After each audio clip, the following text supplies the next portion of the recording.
Well, hello and welcome to the Clinical Care Options Infectious Disease podcast. I'm your host, Zachary Schwartz.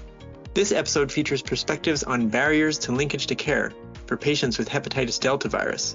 In this podcast, we hear from Dr. Nancy Reau and Dr. Lydia Tang as they discuss their own experiences in managing patients with hepatitis delta virus and their strategies to overcome these barriers. To follow along with the slides, visit the link in the show notes for this episode.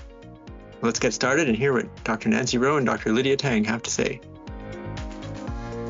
Hello, everyone. My name is Dr. Lydia Tang from the University of Maryland in Baltimore, and I am joined by Dr. Nancy Reau. And we're going to be discussing ensuring linkage to care for patients diagnosed with hepatitis delta virus today. So the first thing is just to reinforce that the goal of care for people with hepatitis B and delta virus is to reduce liver-related disease. And what we know is that when you have co-infection of hepatitis delta virus with hepatitis B, you get the most aggressive form of viral hepatitis. And compared to people that have hepatitis B monoinfection, co-infection with delta virus is associated with a more rapid progression of liver fibrosis and also an increased risk of hepatocellular carcinoma, so that's primary liver cancer. In this study, they were able to show this was a cohort of just over 300 people, and about 91% of people had detectable levels of hepatitis delta virus RNA levels. And they found that having viremia of delta virus was associated with an almost fourfold increase in the risk of any liver-related events. Obviously, having cirrhosis was also significantly associated with an increased risk. But just having being viremic in itself was associated with a much greater risk. And they were able to break down these liver-related events. So getting hepatocellular carcinoma was associated with 2.5 risk, having liver decompensation, and also liver-related death and liver transplantation. So I just say I always found this really fascinating because it is the most aggressive form of viral hepatitis, and yet we don't seem to talk about it very much. And I wanted to ask Dr. Reau, how has your experience been, in all your years of doing hepatitis care? Do you feel like it's something that was very much on your radar from day one, or is it just more of a recent thing? Because I feel like for me, it's much more of a recent thing. Well, I definitely think there's been a big increase in awareness on Delta co-infection, partially because we're working on curative strategies for hepatitis B. And if you can, eliminate hepatitis B surface antigen, or you can prevent hepatitis B infection in a person who has Hep B, then you're obviously going to impact Delta. And we have some Delta agents in development that are a little more Delta specific. And so I think it brings that conversation back. A lot of the lack of awareness was that we didn't have many tools to treat the patients. And so finding something that wasn't perceived as treatable led to, clinician poor satisfaction, even though, as you've outlined, we probably could have made a strong case that awareness was important because these patients behave differently. You would want to monitor a patient who's co-infected for cancer probably at an earlier time point, or certainly not miss the opportunity to identify early cancer where we have curative options, recognizing that they are more likely to decompensate. So although I think we could argue that clinical management would have changed, I think that it wasn't much of the conversation because clinicians and probably patients didn't feel that you would be able to do much even if you knew they were co-infected. That's so true. That's such an important point, this kind of therapeutic inertia that we were all subject to because we just felt like there wasn't much we could do for the Delta virus anyway.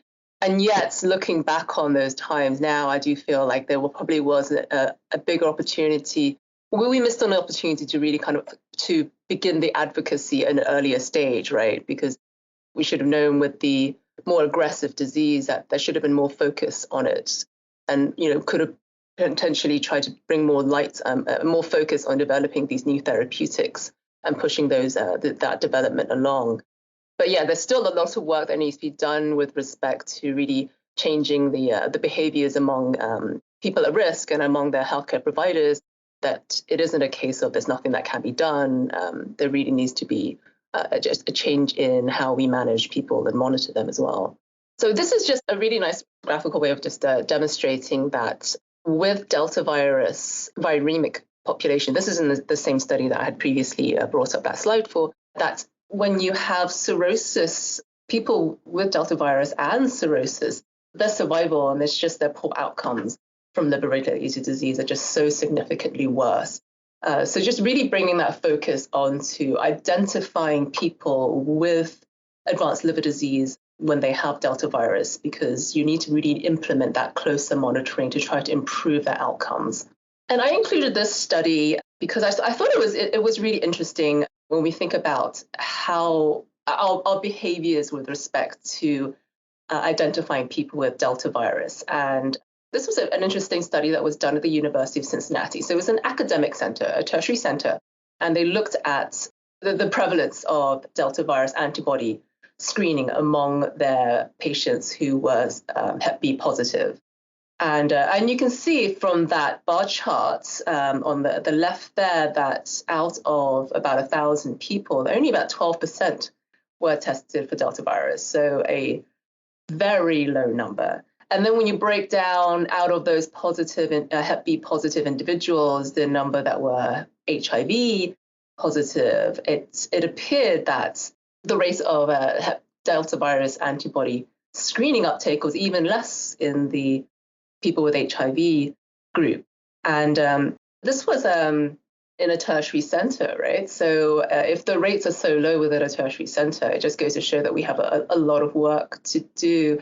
And then in the pie chart, I included this because I thought it was interesting, just looking at the breakdown of the specialists that ordered the antibody Delta testing. I'm an infectious disease specialist, so I thought that we could have been represented a bit better than that 2% from that pie chart. So Dr. Reau, what's been your experience within your institution with respect to the Delta virus antibody testing, also screening? Do you feel like there's been good penetration within your division for getting that screening done?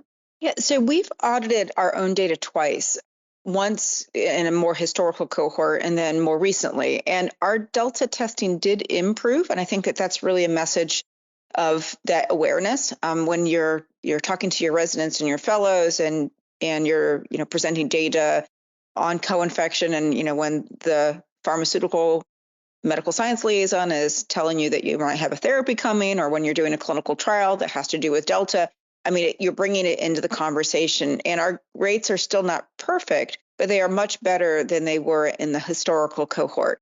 And similar to this trial, if you think about our prior guidelines, which recommended risk-based screening, most patients who are co-infected with HIV and hepatitis B have significant risk for Delta. And yet it's this cohort that was underscreened. You would have actually thought that infectious disease doctors would have been better than gastroenterologists. So shame on you on the awareness of this. I know, right? Yes. That's why I included it, because that I'm not biased for the infectious disease group, but I do recognize that you can't assume anything, right? And yeah, so it's great that you've managed to get the screening rates up. And it just goes to show that those little interventions which are, low cost interventions, with just increasing some education and awareness, starting at the trainee level, can make a big difference. So what do we know about linkage to care among people with Delta virus? It's actually, unfortunately, very few data really published with regards to the actual rates of linkage to care. But we can extrapolate that from the hepatitis B data that we have. And linkage to care is so crucial for people that have hepatitis B and Delta virus co-infection. And because, as previously mentioned, they are at such significantly increased risk for complications, liver-related disease.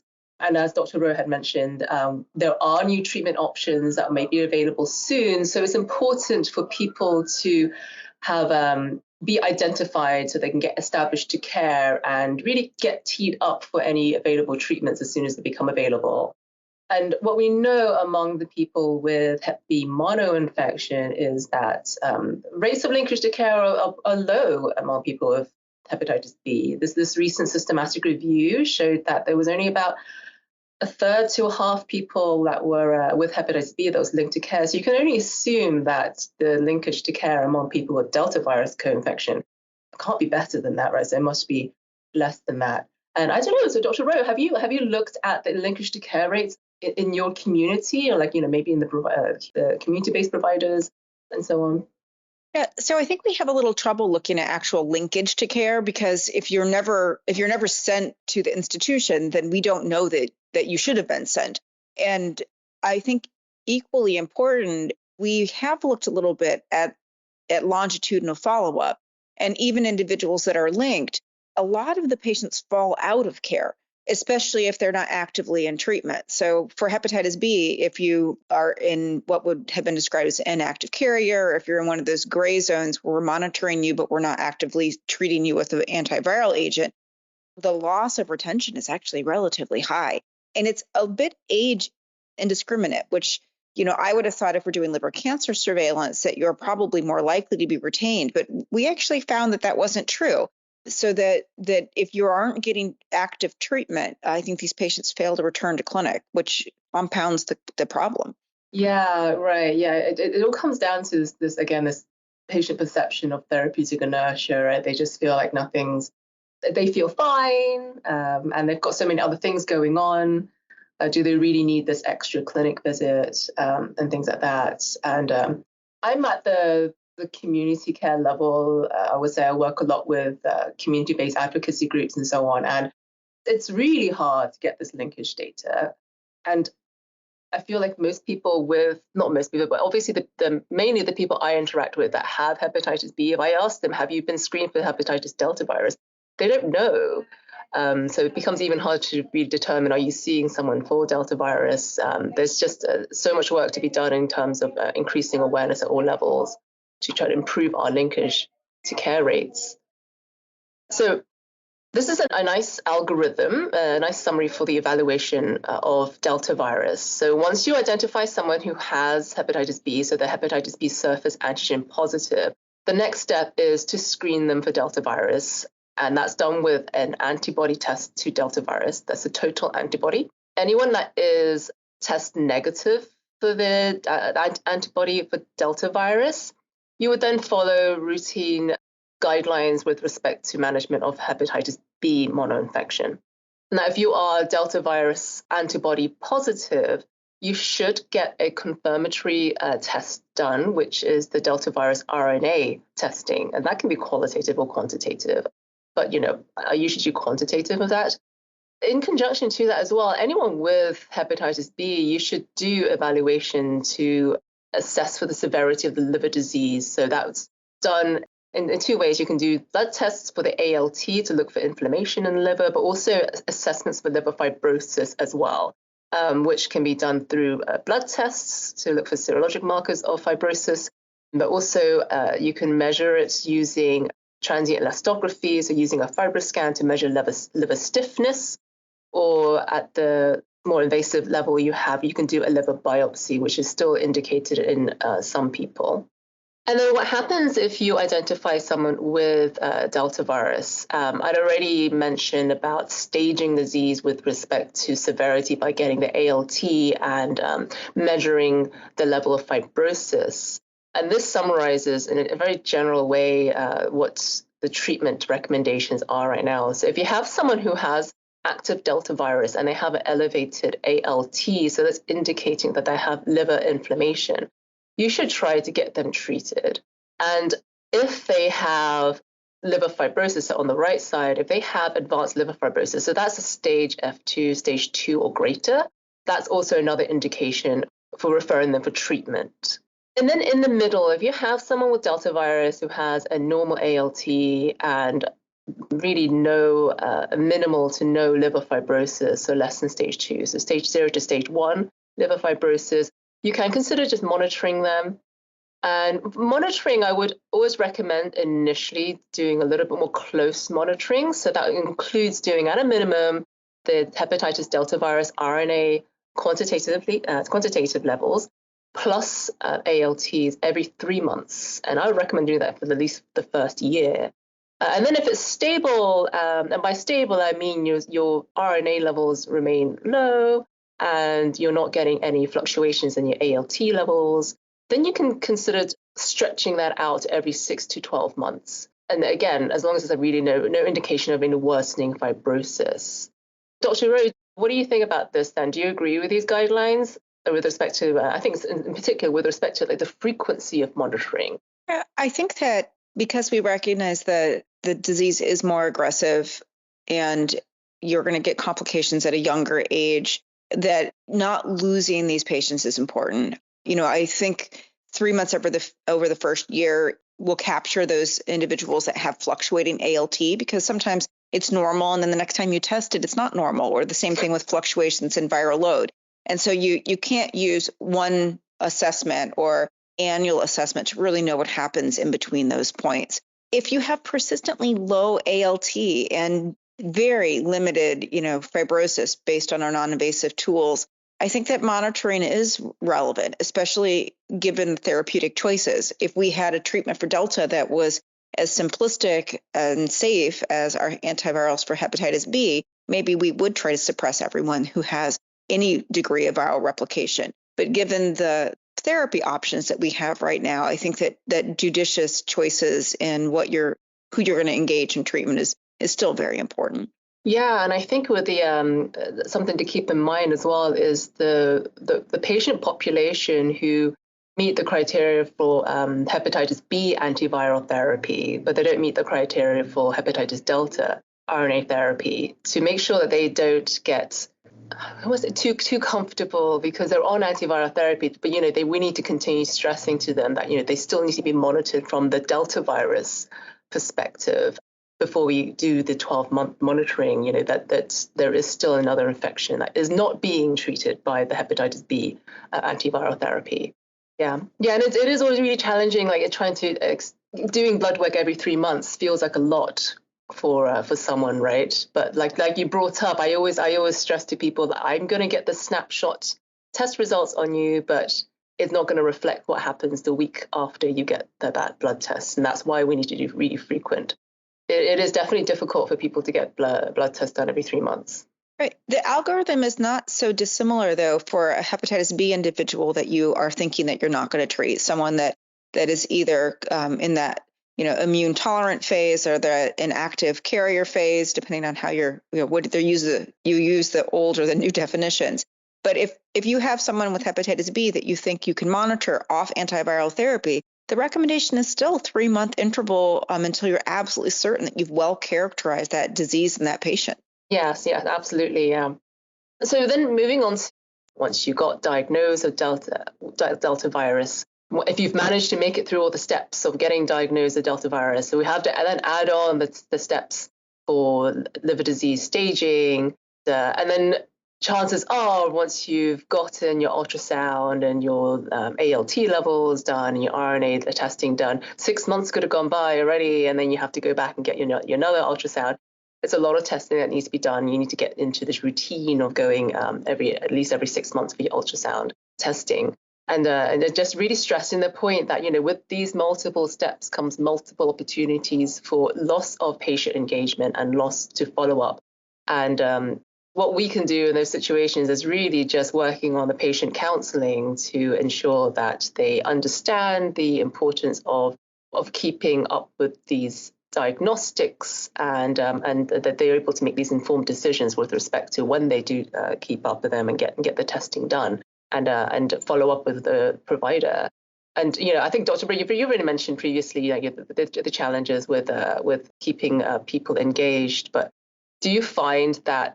I feel like it never falls nicely into every 3 months or every 6 months. There's always just so many check boxes that need to happen, and getting the radiology, the ultrasound done every 6 months is probably, I find, like the most challenging part of this. I mean, what do you feel like that's the case in your institution? Definitely, because when you have a patient that comes into clinic, I think patients are often compliant with coming to a scheduled appointment. We can generally grab labs at that appointment, but you can't get the ultrasound at that appointment, or at least it would be, it is a rare event where we can get an add-on walk-in ultrasound, or that we've managed to have the insight to, or the forethought to coordinate the two at the same time. And I think that when the patient leaves the institution and leaves the location, it's more challenging to bring them back for a second appointment for that diagnostic study. I think that patients don't always understand exactly what you're looking for. when I'm recommending the ultrasound, I probably am not I would lose that emphasis on we're doing this because your risk of cancer is a lot higher. And if we find it early, we might have curative options. And so maybe if I was better at explaining why they needed this study and why it was so important to not miss these, they'd be more likely to be adherent. I run into a problem quite frequently that my patients are underinsured, and just trying to find, there's just the financial burden of getting an ultrasound done every 6 months is very, very significant. And like I had mentioned before, I feel like if I can get them to at least get one a year, that we're winning in a sense, but it's nowhere near what we should do. And I'm always try to stress to them, 6 months is what we need because, a tumor doubles in size in 4 months, and that's why we choose a 6 months. But there's only so much that a person can do, right? If it costs so much to get an ultrasound every time, then this is a pretty significant financial burden for people. So yeah, just waiting for an even better and more accessible and cheaper screening process for liver cancer. I agree. Getting the labs done is fairly straightforward, but yeah, the ultrasound is always really challenging. So what are the barriers for preventing patients with hepatitis B and Delta virus co-infection from engaging in care? So the identified barriers for linkage to care B, hepatitis B virus, would also apply to people with hepatitis Delta virus co-infection. And some of these barriers include stigma, feelings of shame and depression, financial difficulties. I'd already mentioned the financial burden of ultrasounds, but hepatitis B viral load and Delta viral load are not inexpensive tests to get done. And then, with the target population at risk of hepatitis B, there's a large majority of them that tend to be don't have English as first language. So there are language barriers and cultural differences that need to be considered. And then there's a lack of familiarity with the healthcare system.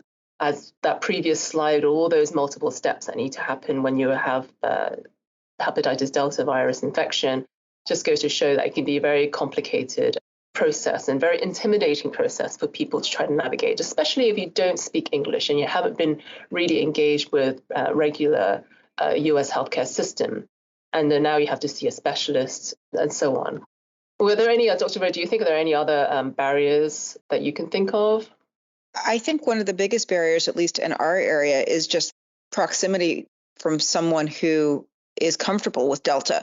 A lot of these individuals are places that are far away from the academic institutions. Illinois is probably a little bit different because all of our academic institutions are kind of stuck near Chicago.